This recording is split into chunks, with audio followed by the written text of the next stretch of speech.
Hello, everyone. Welcome. Today we are talking to Jackie Garrett. Now, I am super excited to introduce everyone to Miss Jackie because a couple things in common. Not only is she a former social work officer in the Army, I was in the Air Force, but she is Mhm. also kicking butt as a leader, a trailblazer in the whistleblowing industry. And in that industry, and she's located in Florida, and I am from Florida as well. And she won the 2022 Melissa Washington Small Business Award for a Women Veteran Small Business Award. And I won in 2021. So this is beyond the most exciting conversation I've had in a long time as I anticipate what we talk about. But before we do, Jackie, I have to give you an opportunity to introduce yourself and your idea, how you ended up in Pensacola fighting the good fight for those who are fighting the good fight. In the veteran space. So when I got out, I have worked for the Department of Veterans Affairs, the VA. I also worked up on the Hill for the House Veterans Affairs Committee.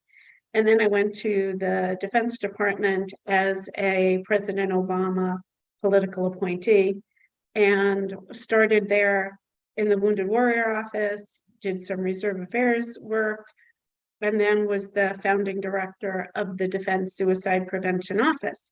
So I have spent most of my career doing mental health with the military, and then got involved with whistleblowing and what I thought was a conflict of interest over some of the suicide prevention funding. And that changed my life. And once I became a whistleblower and I started talking to other whistleblowers, I realized there was a taxonomy that they used that was very similar to combat trauma. They talked about being in a fight, doing battle for their lives, trying to survive. One woman called it being professionally gang raped. And just the trauma and the expression of trauma reminded me of what I had done with combat veterans, made me think that this hostile work environment, when there's retaliation, discrimination, and harassment, bullying, that those things were very similar. As a matter of fact, I had one combat vet tell me that combat wasn't nearly as traumatic as whistleblowing because whistleblowing is personal when they retaliate against you. So that's how I started Whistleblowers of America. We've been doing that now for about 5 years, and it has just grown and grown and grown. And I actually came to Pensacola because my husband got a job down here. So we left DC and relocated to the very sunny Gulf Coast, most days sunny Gulf Coast. And we're just enjoying Florida. And we opened up an office down here. So we do cases virtually all over the world. And then I also do veteran disability benefits from the office here because I'm a certified VA representative agent.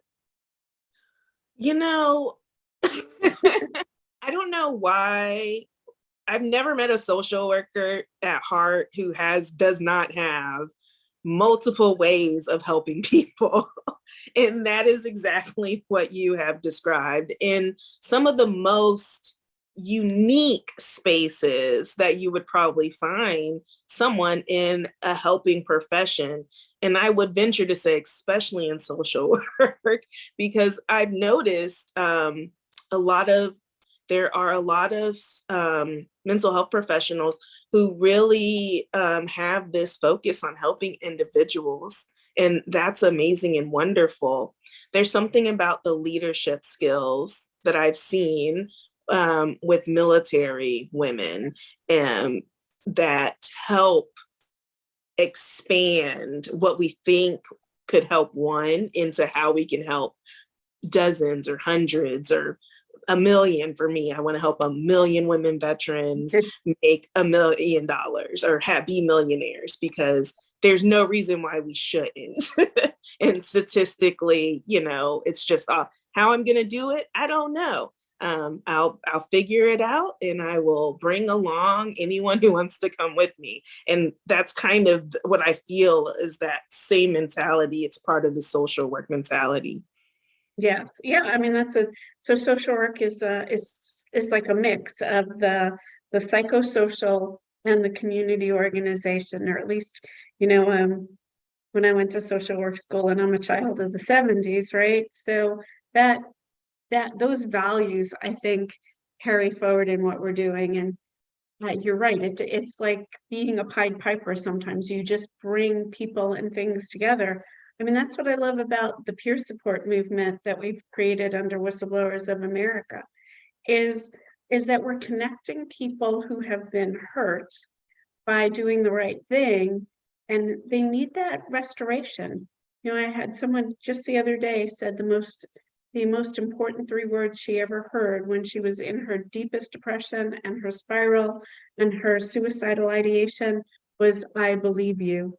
And that can come from somebody else who has been through that experience and is doing the right thing. And you know, I sit in my office, I've got the American flag behind one shoulder, and I've got this giraffe behind the other one over here, because that's what I think of when I think of whistleblowers. We're patriotic and we're sticking our necks out. So that's why the giraffe is our mascot. I've got giraffes everywhere. Here's another one.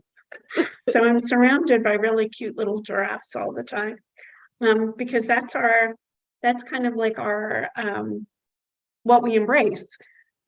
We embrace that standing tall, sticking our necks out. We're patriotic. We're doing all the right things, and yet you suffer for that. And I think that betrayal, that loss of trust, that shattering of worldviews, that identity disruption, it really does need a community to help with that healing. So I think that's why I started to do what I'm doing.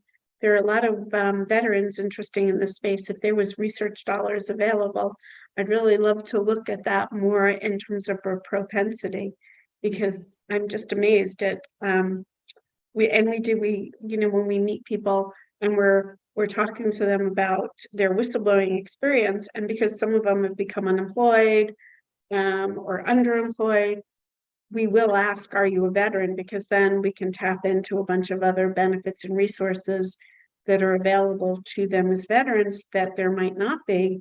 And I'm just always amazed at how many answer that question yes.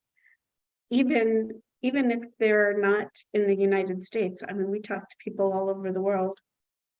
We have whistleblowers in 14 countries.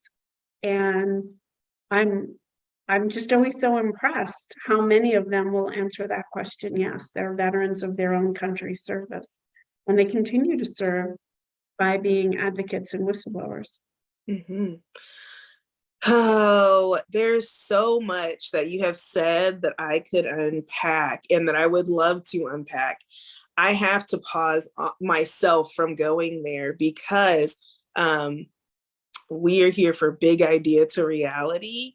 And right now, I hear two social worker veterans like it's finding problems to solve, and I'm ready to go off on that route. And honestly, as a entrepreneur, that I've noticed also has connected me with the right people, which is why we are here today. I probably would not have even thought of whistleblowing being that. I mean, I knew it was something that you do for your country in the sense, but when I think of whistleblowers, like because this business needs to do better. But I'm realizing that those pieces that it's all valor, it's all integrity, it's all the good reasons why we join the military, just finding how to put it into a different way of helping people. And so I'm the reason why I'm focusing on this is because there is a point when you stop wanting to help for the business and you Mhm. start wanting to help for yourself, I guess. Like I've started this because when I was in the military, I was helping, but it was on someone else's terms. Mhm. Now, as empower women veterans, I'm helping those who want to be helped by me. And if I can't help them, then I can connect you with someone who can help.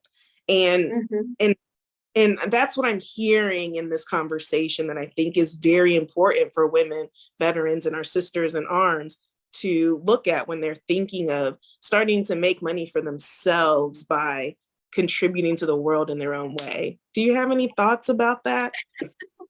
Yeah, so I wouldn't recommend doing what I've done necessarily as a business model. It took a long time, but I won my case in 2020 against the government and got paid a disability benefits retirement. So that enabled me to invest in Whistleblowers of America. We bought this property, we opened the office. Um, I fund a lot of things on my own because I just want to do them. And I said to my husband once, think about it like this. Think about if I had retired and I became a golf aficionado.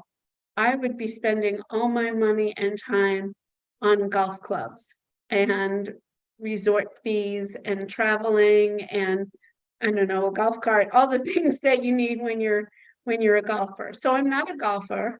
I buy giraffes and I opened an office and I use my skills, abilities, and resources to help people get through a difficult time in their lives. That to me is maybe as rewarding as a golf score is to others, but that's what I've chosen to do with my time. And I think that would be the thing I would suggest. Any business, nonprofit, anything you're doing, if you're taking a hobby and making that into a career pathway, is to enjoy it, to find your bliss. And I mean, we see this with whistleblowers all the time. I mean, you may have been a nurse and now because of retaliation, you can't be a nurse anymore. Well, what else interests you? And how do you build a pathway that makes you feel restored and successful? And so we do a lot of coaching people through those kinds of decisions as well, because you have to find one, if you're not retirement eligible or you don't have other benefits, or very few whistleblowers win their cases. I mean, it's a rare event in this country, maybe only like 10% win. So you still have to have a career and a way to earn a living and take care of your family, and yet still feel good about what you're doing. And sometimes it doesn't have to be the next best career for the rest of your life. It could just be do something that helps you feel safe and secure. I talked to plenty of whistleblowers who start driving for Uber or Lyft as a way of just making money, or taking some kind of a job, a sales job, or other kinds of promotional job, or go back to school as a way of resetting. And I think that's okay, is to give yourself that break to think about what you want to do and then decide, if that Yeah. is at all helpful. Yes, thank you, Jackie. I do know that there are resources available for anyone out there looking for support in whistleblowing or even getting back on their feet with the disability or getting services that they deserve from their service.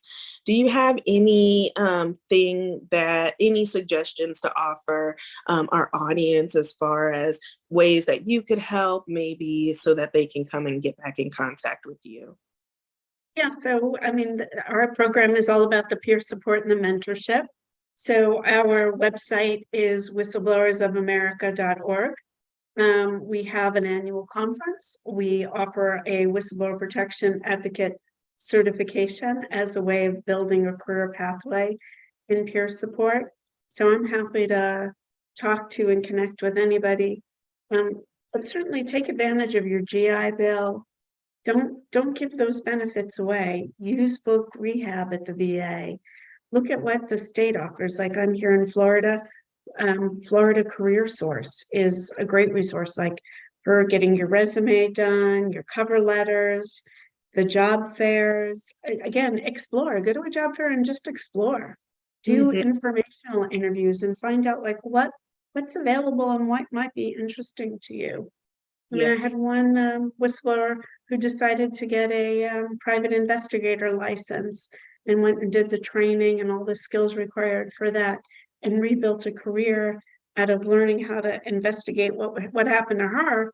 She thought, well, this is really interesting. Or if you're really interested in storytelling, become a journalist or create a blog or a podcast, right? I bet you have some thoughts about that. Yes, yes, and yes, more to come on that actually. Well, Jackie, thank you again so much for having you. I welcome you back anytime. I would love to support the mission in any way I can. And for everyone else out there, go check out Whistleblowers of America. And I'll talk to you next time. Thank you.